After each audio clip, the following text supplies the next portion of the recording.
Boa tarde, pessoal, tudo bem? Eu estou aqui, como combinei com vocês, a gente terminou agora há pouco de fazer o chat da disciplina, que foi muito interessante, e eu combinei com vocês de fazer um vídeo para fazer um resumo, ressaltar pontos principais do nosso conteúdo. E aí, como eu expliquei para vocês no chat, quem não assistiu o chat, quem não participou do chat, eu mandei o arquivo PDF no grupo do WhatsApp, tá? Eu vou pontuar pontos principais do conteúdo por unidade. Vou tentar fazer da forma mais rápida possível para não ficar muito longo, tá? A unidade 1, que é sobre o sistema Unimestre, eu falei para vocês que como conteúdo especificamente não vai cair na avaliação, então nós vamos utilizar, né, para avaliação conteúdos da unidade 2 até a unidade 5 e a gente vai começar a pontuar uma unidade por vez, tá? Eu fiz algumas anotações aqui e eu vou debatendo com vocês rapidamente, até para vocês se recordarem e memorizarem aquilo que foi importante, tá? Então vamos lá, nossa unidade 2, ela fala sobre introdução à educação à distância e ela ressalta bastante sobre a questão da relação das tecnologias com a educação. Um ponto importante dessa unidade é o conceito de tecnologia. Vocês lembram que eu falei para vocês no chat e também na videoaula que a tecnologia, tudo aquilo que nos ajuda a fazer coisas de forma mais rápida ou mais fácil, é tecnologia, tá? Por conceito, um conceito até que a gente apresentou no nosso guia didático, a tecnologia ela é um produto que envolve um conjunto de instrumentos, métodos e técnicas cujo objetivo é a resolução de um problema. Então, tudo aquilo que é criado para nos ajudar a resolver problemas de forma mais fácil, mais rápida, é considerado tecnologia, tá? É importante a gente entender esse conceito primeiro, antes de falar sobre as tecnologias da informação e comunicação, que é outro ponto importante. Lembra que as TICs, que a gente chama, né? É uma sigla, T de tecnologia, I de informação, C de comunicação. Então, tecnologias da informação e comunicação. Isso é o significado da sigla das TICs, tá? E aí é uma coisa importante, como essas TICs podem colaborar para o processo de aprendizagem, tá? Primeira coisa que é importante, que vocês citaram até no chat, as TICs, as tecnologias da informação e comunicação, né, elas nos ajudam, por exemplo, a ter mais acesso à informação, a ter acesso amplo à informação. Esse é um dos pontos, tá? Então, com as tecnologias, o aluno e o professor conseguem acessar a informação, pesquisar, produzir conteúdo. Por exemplo, o professor ele pode manter um blog para colocar informações complementares para os seus alunos, tá? Utilizar redes sociais mesmo, compartilhar conteúdo nas redes sociais, tá? Isso tudo é favorável, então é uma forma como as TICs podem colaborar no processo de aprendizagem, tá? Outro ponto importante que a gente falou sobre a questão do acesso à internet, né? A gente viu que 89% da população brasileira tem acesso à internet, tá? E que daí, automaticamente, tem 11% de pessoas que não têm. É importante a gente refletir de principalmente 89% de jovens e adolescentes de 9 a 17 anos que usam a internet. A gente sabe que o jovem ele tem uma propensão muito grande a usar a internet. Por que esses 11% não utilizam, né? E isso fica mais evidente, a gente olha nos mapas que tem no nosso guia didático, isso fica mais evidente, é mais ressaltado, é o maior o índice nas regiões norte e nordeste do nosso país, tá? Qual que é a razão disso? Basicamente são duas razões que esses 11% não têm acesso. Primeiro, por infraestrutura. Tem cidades, por exemplo, na região norte, que não têm acesso à internet, tá? Ou que o acesso à internet é muito ruim. Então, questão de infraestrutura. Segundo, condições econômicas mesmo, gente. Tem pessoas que não têm renda, por exemplo, para comprar um notebook, para comprar um smartphone e até para ter o serviço de internet em casa, ok? Outro ponto importante é que o equipamento que é mais utilizado para acessar a internet, tanto pelos jovens quanto por nós adultos também, é o celular, gente. 99% dos acessos são feitos via celular, tá? Aí nós vimos também na nossa disciplina que existem alguns pontos de dificuldades relacionadas aos professores, aos educadores e à escola, né?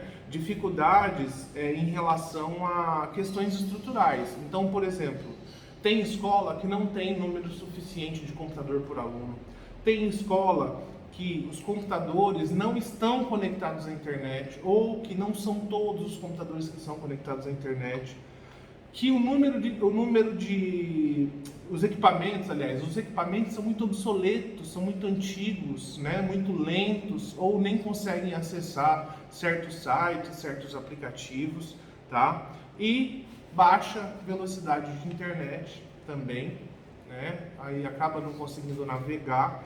E outra dificuldade que existe para as escolas e para os educadores é que não tem suporte técnico, muitas vezes na escola. Então, às vezes, um computador para de funcionar e a escola solicita a Secretaria de Educação, por exemplo, do seu município, para fazer o reparo. Isso demora para ser feito por causa da demanda, né? Porque essa secretaria provavelmente não vai ter uma equipe de suporte que atenda todo mundo de forma rápida, tá? Então, essas são as principais dificuldades, esse é um ponto importante também. E aí, esses são os pontos principais da unidade 3, da unidade 2. Da unidade 3, o que a gente viu? Nosso tema é contemporaneidade, comunicação e educação. A gente entender a relação que a comunicação e a educação têm, tá? Que é uma relação total. A gente sabe que se não houver comunicação, não existe o processo de aprendizagem, tá? A educação, a comunicação, ela é um pré-requisito, ela é fundamental. Então, vamos lá. A gente começou falando aí, o primeiro ponto importante dessa unidade é sobre o processo de comunicação, entender que o processo de comunicação tem 3 elementos essenciais: emissor, mensagem e receptor. E que o processo de comunicação ele não acontece se o receptor, que é quem recebe a mensagem, não entender a mensagem do emissor. No caso aqui, vamos supor, esse exemplo desse vídeo, aqui eu sou o emissor, eu estou emitindo a mensagem para vocês, a mensagem em si é o conteúdo que eu estou falando para vocês, e os receptores são vocês. Se eu tivesse aqui, por exemplo, falando em espanhol, tá? Muitos de vocês talvez não entenderiam, e aí a comunicação não aconteceria de fato. Então a comunicação acontece de fato quando o receptor compreende a mensagem, tá? Então os 3 elementos principais do processo de comunicação são emissor, mensagem e receptor. Esse é outro ponto importante no caso da unidade 3. E na unidade 3 a gente fala também sobre os dispositivos multitela, que hoje em dia existe uma linguagem multitela, né? Como tem o amplo acesso à informação, os dispositivos móveis. Antes disso, antes dessa era da internet, basicamente a gente só tinha acesso a uma tela, que era a televisão, tá? Hoje não. Hoje a gente tem a tela do computador, do notebook, do tablet, do celular, além da televisão. Então, por isso que a gente fala sobre multitelas. É muito comum as pessoas estarem, por exemplo, assistindo televisão e mexendo no celular, tá? Então, as interações que essa tecnologia, essa linguagem de multitelas traz grandes mudanças na nossa cultura, tá? Na forma com que a gente consome conteúdo, principalmente esse conteúdo audiovisual, de vídeo, tá? Então, isso era um ponto importante. Quando a gente fala sobre a questão da internet, do acesso à informação, a gente não pode esquecer de um outro ponto importante, que é o conceito do hipertexto. O hipertexto é um conceito que foi trazido em função da internet, tá?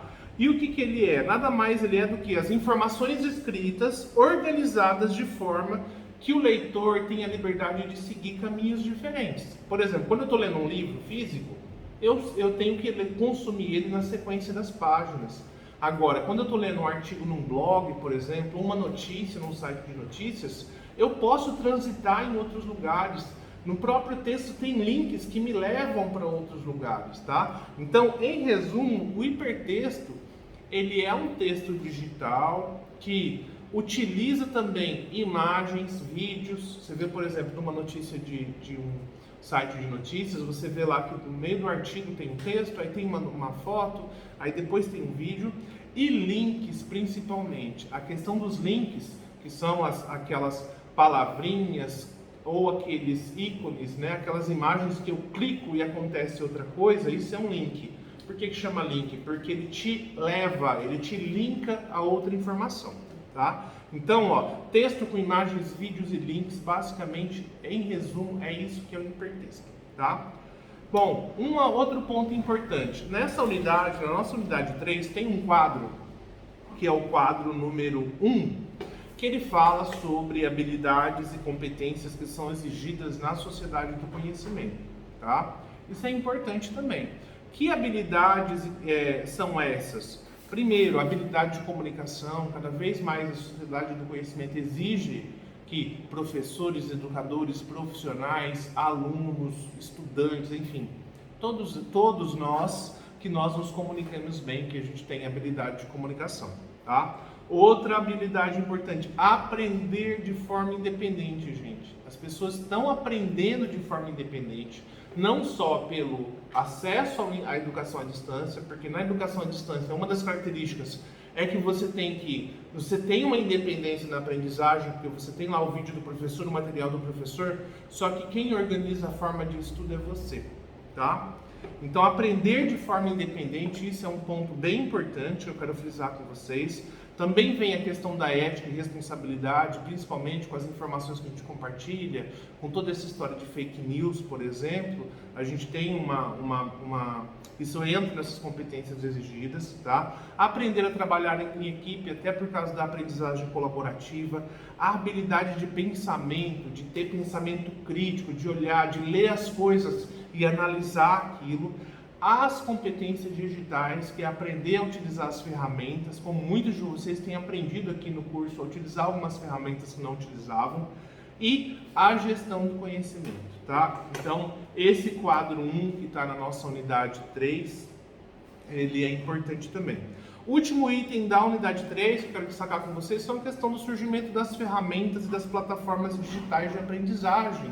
Lembra que a gente falou do AVA, Ambiente Virtual de Aprendizagem, que é a sala de aula virtual? E aí eu coloquei até como exemplo, até coloquei uma imagem para vocês no guia didático do Google Classroom, tá? O Google Classroom, assim como o nosso sistema Unimestre, ele é uma ferramenta de um ambiente virtual de aprendizagem. É uma plataforma de aprendizagem, tá? Onde o aluno interage com o professor disponibiliza conteúdo, disponibiliza vídeo, onde tem as situações de interação, como a gente teve hoje no nosso chat, por exemplo, tá? Pessoal, aqui a gente fecha os tópicos principais da unidade 3, agora vamos para a unidade 4. A unidade 4, a proposta dela era trabalhar as interfaces da tecnologia da informação e da comunicação na educação escolar, tá? E aqui nessa unidade a gente falou um pouquinho sobre o Paulo Freire, porque o Paulo Freire ele trouxe para a gente, ele debateu, colaborou muito para a educação, tá? E ele debateu muitos termos de letramento e alfabetização, tá? Eu vou até ler um trechinho aqui, que é uma citação que está no nosso guia didático, que eu acho super interessante. O conceito de alfabetização para Paulo Freire tem um significado mais abrangente, na medida em que ele vai além do domínio do código escrito. O que é esse código do escrito? O que é esse domínio do código escrito? É o aprender a ler, aprender a decifrar as letras, as sílabas, a formar palavras. Então ele fala que a alfabetização vai além disso. Ó, continuando. Pois enquanto prática discursiva, possibilita uma leitura crítica da realidade, constitui-se como importante instrumento de resgate da cidadania e reforça o engajamento do cidadão nos movimentos sociais que lutam pela melhoria da qualidade de vida e pela transformação social. Ou seja, ele fala que quando o indivíduo ele é alfabetizado, ele se emancipa, ele aprende a ter opinião própria, a ser um ser humano crítico, e isso é importante ao longo da vida dele, certo? É importante para essa questão do resgate da cidadania que o Paulo Freire cita aqui, tá? Então a gente tem que entender que isso é importantíssimo, isso tem relação com a questão do uso das tecnologias, porque as tecnologias, elas também permitiram essa emancipação, e elas mudaram a forma, o conceito de alfabetizar também, tá? De alfabetização. Elas trouxeram ferramentas novas também, tá? Bom, pessoal, vamos finalizar com a unidade 5 agora, tá? Na unidade 4 a gente fala de outros pontos importantes e principalmente dessa questão do uso das tecnologias digitais na sala de aula. Alguns até que a gente já debateu anteriormente nas outras unidades, por isso que eu não vou repetir aqui, tá? Unidade 5, nosso tema é algumas possibilidades de articulação das tecnologias de informação, tá? tecnologias de informação e comunicação no processo de ensinar e aprender. E aqui nessa unidade, que é super interessante, a gente fala sobre tecnologias pontuais e algumas questões práticas dessas tecnologias em sala de aula, tá? Então a gente falou um pouquinho sobre realidade virtual, né? Já viram aquelas imagens daquelas pessoas com aquele óculos de realidade virtual? A realidade virtual tem a ver com o metaverso também. O que é a realidade virtual? É uma tecnologia que ela cria um ambiente virtual que pode ser parecido ou totalmente diferente do ambiente real, tá? Existe um jogo, pessoal, chamado Second Life. Eu cito sobre esse jogo quando eu falo de metaverso no nosso guia didático, que você cria um ambiente diferente, você cria um bairro diferente, as pessoas constroem suas casas lá nesse ambiente. Então é um ambiente diferente, né? Porque um ambiente virtual é diferente do real, tá? Então a realidade virtual é uma realidade que é virtual, que ela é digital e que ela pode ser semelhante à nossa ou diferente. Eu posso, por exemplo, criar um ambiente virtual que seja idêntico à cidade onde eu moro ou ao bairro onde eu moro, tá? Mas o mais comum é ser ambientes diferentes dos ambientes reais, ok? Só para a gente entender esse termo, esse conceito de realidade virtual. E um termo muito importante, eu quero frisar bastante isso daqui, que é a aprendizagem colaborativa, tá? A gente falou bastante sobre isso, sobre as diferenças entre a aprendizagem colaborativa e a aprendizagem tradicional, até porque a aprendizagem tradicional ela é centrada no professor, a colaborativa é centrada no estudante, tá? Nos estudantes e no sentido coletivo, tá? E por isso que ela é colaborativa, porque ela exige a participação e a interação uns com os outros, tá? No caso, diferente da aprendizagem tradicional, na aprendizagem colaborativa, o professor é um orientador, ele não é um centro do processo, né? A aprendizagem tradicional, ela fala mais sobre ensinar. Então, o foco é a forma com que o professor ensina, é o professor ensinar. A aprendizagem colaborativa, o foco dela é o aprender. O mais importante é a forma com que o aluno aprende. E o mais importante é o aluno aprender. Então, na aprendizagem tradicional, o professor a forma de ensinar costuma ser muito conteudista. O professor vai, replica um conteúdo e pronto. Cobra isso na prova e pronto. Na aprendizagem colaborativa, não, é importante você entender a visão do aluno sobre aquele conteúdo. Não é focado em simplesmente decorar, simplesmente memorização. Esse conteúdo ele tem que ter aplicabilidade. O aluno tem que entender, por exemplo, por que ele vai usar a operação básica matemática de multiplicação na vida dele. Por que vai ser importante? Então esse professor ele vai ter que dar exemplos de aplicabilidade. E isso é característica da aprendizagem colaborativa, tá? Aí nós falamos já sobre o AVA. O que é o AVA? O AVA é um ambiente virtual de aprendizado. É um espaço que é criado por sistemas, por softwares, tá? Onde os indivíduos podem interagir, podem consumir informações, podem construir conhecimento de forma individual e coletiva. Um exemplo claro de AVA, de ambiente virtual de aprendizado, que é uma sala virtual, é o nosso sistema Unimestre, tá? Lá você tem tudo isso. Que ferramentas que normalmente tem? Esse é outro ponto importante, prestem atenção. Que ferramentas que normalmente tem no AVA? Fórum, como vocês tiveram e participaram, e-mail, tá? Chat, né? Lá nesse ambiente virtual, o professor pode fazer atividades para os alunos fazerem, como eu disponibilizei para vocês. Pode disponibilizar materiais digitais, como e-books, que eu também disponibilizei para vocês. E tem as videoaulas também. Então isso aqui é um AVA. O AVA ele é uma sala de aula virtual, é um ambiente onde se aprende, se interage, tá?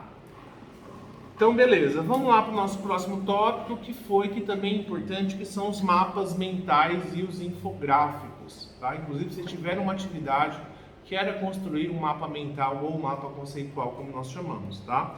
Esses mapas, gente, os infográficos, eles são o quê? Eles são diagramas que indicam relações e conceitos de forma gráfica, tá? Então ele é mais fácil, por quê? Porque ele é uma ferramenta visual que tem pouca informação de texto, normalmente são só tópicos, tá? Então, por ser a informação colocada de forma visual, a gente tem a tendência de memorizar e compreender aquilo com mais facilidade. Por isso que é tão importante, é muito utilizado na internet, né, essa linguagem, porque é mais fácil da gente absorver, tá? Então ele se caracteriza pela síntese das informações. Lembra que vocês fizeram um mapa mental de vocês sobre a evolução da educação à distância, e vocês tiveram que sintetizar bastante, colocar em tópicos e colocar aquelas linhas fazendo a ligação desses conceitos, tá? Então isso aqui foi um ponto importante. E o último ponto que a gente vai tratar é sobre os dispositivos móveis e os games, tá? Lembra que a gente falou, aliás, desculpa, não é o último ponto não, tá? Ainda tem mais 3 pontos importantes aqui. Vamos falar dos dispositivos móveis, só para a gente relembrar o que são equipamentos utilizados para acessar a internet e utilizar aplicativos, programas de computador que podem ser transportados. Eu posso utilizar essa ferramenta, esse dispositivo em vários lugares, por isso que eles chamam de dispositivos móveis, porque eles têm mobilidade, eles me permitem usar esse equipamento não só na minha casa, mas na escola, no trabalho, dentro do ônibus, tá? E aí a gente pode dar como exemplo celulares, tablets, notebooks, né, que permitem a gente fazer esse uso, nos dão essa mobilidade, tá? Essa palavra é importante. Vamos lá para o próximo tópico, que a gente fala também desse tópico na unidade 5, que é a nossa última unidade, que é sobre o M-Learning ou Mobile Learning, tá? Que a gente traduzir para o português significa aprendizagem móvel. A gente viu lá atrás que 99% das pessoas acessam conteúdo por celular, tá? Tudo que a gente fala, ouve a palavra mobile ou móvel, está relacionado a celular ou dispositivos móveis, no caso celular, tablet, tá? Então, esse termo tem sido utilizado por quê? Porque as pessoas têm utilizado muito seus celulares, principalmente, tá? Para acessar conteúdos, para fazer seus cursos, para aprender. Então, as plataformas, elas têm que se adaptar a isso. Você vê, por exemplo, que o Unimestre, você consegue utilizar ele pelo celular, você consegue ver a minha videoaula pelo celular, você consegue acessar os materiais pelo celular, tá? Então o termo M-Learning é justamente essa tendência da aprendizagem móvel através do uso do celular ou do tablet, tá? Esse aqui é um ponto importante. A gente tem que lembrar que as vantagens do uso do celular nos processos educacionais, existem várias vantagens. Primeiro, ela dá mais alcance. O fato de vocês poderem, por exemplo, acessar o Unimestre com o celular, permite que vocês vão assistir a minha videoaula enquanto vocês estão dentro do ônibus, indo para casa, saindo do trabalho, tá? Então por isso que ela dá mais alcance. Então eu posso acessar aquele conteúdo em vários lugares, em vários momentos, né? Outra coisa importantíssima também, gente, permite a alunos que têm algum tipo de deficiência, alguma pessoa com deficiência, acessar as informações também, porque os celulares têm recurso de acessibilidade, que fazem o quê? Por exemplo, que pegam um arquivo em PDF para uma pessoa que é deficiente visual e leia o arquivo para ela ou escuta no fone de ouvido, tá? Esse é outro ponto importante. E otimiza o tempo, certo? Otimiza o tempo. Olhem lá o quadro 4, que está no nosso guia didático, ele fala um pouco sobre essas vantagens, certo? Vamos lá para o nosso penúltimo item, agora sim, sobre os games, tá? E gamificação. Então, qual que é a vantagem de utilizar games? Aliás, por que crianças, jovens, adolescentes e até adultos, eu sou um deles, eu confesso para vocês, gostam tanto de jogos? Porque os jogos, eles são um tipo de entretenimento, porque ele nos permite trabalhar competitividade, eles nos permitem passar níveis, subir de níveis, adquirir habilidade e ganhar pontos e ser ranqueados, ter uma premiação de alguma forma, tá? Ter essa classificação. Isso é muito interessante se utilizar em sala de aula, gente. Inclusive no chat eu dei um exemplo disso. Por exemplo, do professor de história que cria um jogo de perguntas e respostas em sala de aula. Ele não precisa nem de nenhum equipamento tecnológico para isso, tá? Ele pode fazer as perguntas em fichas no papel e organizar um quiz. O nome dessa atividade é quiz, tá? Com os alunos, de perguntas e respostas. Ele pode dividir os alunos em equipe, Quem responde certo, o professor dá ponto para aquela equipe, tá? Então, aí, isso aí você criou uma gamificação. Você pegou uma atividade que seria uma simples atividade de perguntas, que os alunos iam responder individualmente, tá? E você transforma isso num jogo, tá? Isso é muito legal porque os alunos ficam empolgados com essa ideia de ganhar pontos, de ser o primeiro colocado, de ser o melhor. Então isso é uma coisa que é bem utilizada. É interessante os professores pensarem em formas de gamificar algumas de suas aulas, tá? Seja através de tecnologia ou não. Vocês viram no exemplo que eu dei, por exemplo, do quiz da disciplina de História, que o professor, com fichas e perguntas, ele pode organizar um jogo tipo passo a repassa com os alunos, onde eles vão acertando e ganhando pontos, tá? Por último, agora sim, o nosso último tópico é o metaverso, que eu vi que muitos de vocês tiveram dúvida sobre o metaverso, e é normal que tenha dúvida, até porque é uma coisa muito nova, né, que está se popularizando agora, e a gente nem tem isso tanto na nossa realidade ainda, mas já tem se debatido muito, tá? Pessoal, o metaverso, ele é uma plataforma virtual onde cada usuário, cada pessoa pode criar um avatar, tá? Criar uma imagem para ser o seu avatar, certo? E esse avatar ele vai interagir em ambientes virtuais com avatares de outras pessoas, tá? Mais uma vez eu ressalto, isso em tempo real, tá, gente? Mais uma vez eu ressalto para vocês o jogo Second Life, que está até citado, tem até imagem dele no nosso guia didático, onde as pessoas criam avatares e nesse jogo elas têm a sua casa, saem para conversar, tá? Podem, no metaverso, por exemplo, tem empresas que estão fazendo treinamento de funcionários lá, universidades estão criando sala de aulas virtuais, onde os professores e alunos criam avatares e tem aula nessa sala virtual, que ele pode acessar pelo celular ou utilizando aquele óculos que a gente vê em muitas demonstrações, tá? Pessoal, esse é o resumo da nossa disciplina, eu espero ter podido ajudar. Eu quero dizer para vocês que eu adorei lecionar essa disciplina para vocês, que foi maravilhoso trabalhar com vocês em educação e tecnologias digitais. Espero que eu tenha a oportunidade de interagir com vocês em outros momentos. Obrigado pela participação no chat, pelo desenvolvimento das atividades. Lembrando que as provas de vocês começam segunda-feira, agora dia 21, e vão até sábado, no período da manhã, no dia 26. Essas provas têm que ser agendadas e vocês têm que fazer essa prova lá no nosso polo. Tá bom? Esse resumo que eu passei agora, gente, estudem por ele, é o conteúdo básico da prova, façam um resumo no papel, isso ajuda bastante, criem mapas mentais dos conteúdos que nós trabalhamos aqui com vocês, que isso vai auxiliar bastante vocês no processo de estudar, tá? E apliquem esses conhecimentos que a gente está passando também nas outras disciplinas que vem aí pela frente. Logo, logo vocês vão começar com a professora Daniela com a disciplina de leitura e produção de textos, que vai ser bem interessante, tá bom? Beleza? Obrigado, tchau para vocês e até a próxima. Bons estudos!